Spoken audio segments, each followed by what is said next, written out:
est une organisation communiste, on va dire en rupture de banc avec les grosses organisations qui se disent communistes mais qui pour nous ne le sont pas, comme le PCF, comme Lutte ouvrière, parce qu'on a des conceptions différentes de la manière de changer la société, de la manière dont aujourd'hui aussi on doit se défendre contre le capitalisme et voilà, réorganiser le prolétariat comme un acteur politique conscient de ses intérêts et conscient de ce qu'il a à faire pour changer le monde. Et alors c'est sur quel domaine exactement que vous n'êtes pas d'accord avec les autres partis communistes ?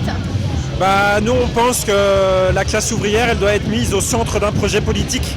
C'est-à-dire que les gens qui dans la société sont les plus exploités, les plus opprimés, doivent être les moteurs et doivent prendre la direction de ce changement de société parce que c'est ceux qui ont le plus à gagner à se débarrasser de leur chaîne et qui par leur situation d'exploités, de gens qui produisent, sont au cœur des rapports de production et ont intérêt à une société qui soit égalitaire, débarrassée de l'exploitation, débarrassée de l'oppression. Et c'est un peu ce qui fait le cœur du programme et de l'identité communiste. Et c'est quelque chose qui a été abandonné par la plupart des organisations qui s'en réclament.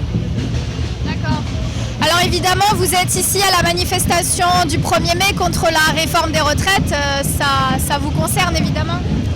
Ça nous concerne parce que moi, par exemple, je travaille dans une usine chimique. Je suis aussi militant syndical.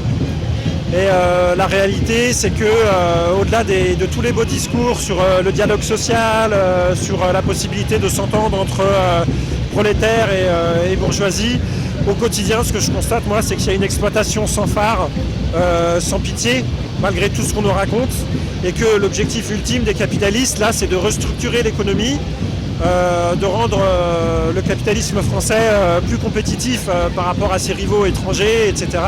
Et du coup, pour ça, ils sont prêts à nous tuer au travail. Ce qu'on constate, c'est que l'expérience de vie d'un ouvrier, elle est bien inférieure à l'expérience de vie d'un cadre. L'espérance de vie en bonne santé, c'est important quand on parle de travail et de retraite, elle est à 59 ans pour un ouvrier, c'est-à-dire qu'aujourd'hui, on va demander aux ouvriers, on prétend exiger des ouvriers, des travailleurs qui travaillent 5 ans de plus que l'espérance de vie en bonne santé. Et on sait très bien, le gouvernement le sait très bien, les experts patronaux le savent très bien, on ne travaillera pas, nous, jusqu'à cet âge-là. C'est une manière de nous faire arrêter de travailler plus tôt pour en fait réduire le montant des retraites, le montant des pensions, qui est déjà un montant totalement, enfin pour la plupart des gens qui ont eu des carrières d'ouvriers, d'employés avec des salaires très très bas, la retraite ne permet pas de vivre. Voilà, c'est juste qu'à partir du moment où on n'est plus bon à produire de la marchandise, à produire de la valeur pour les capitalistes, et voilà, on ne juge pas utile de nous fournir de quoi vivre, de quoi survivre, on ne sert à rien. Voilà, c'est ça. Merci beaucoup en tout cas et bon courage. De rien.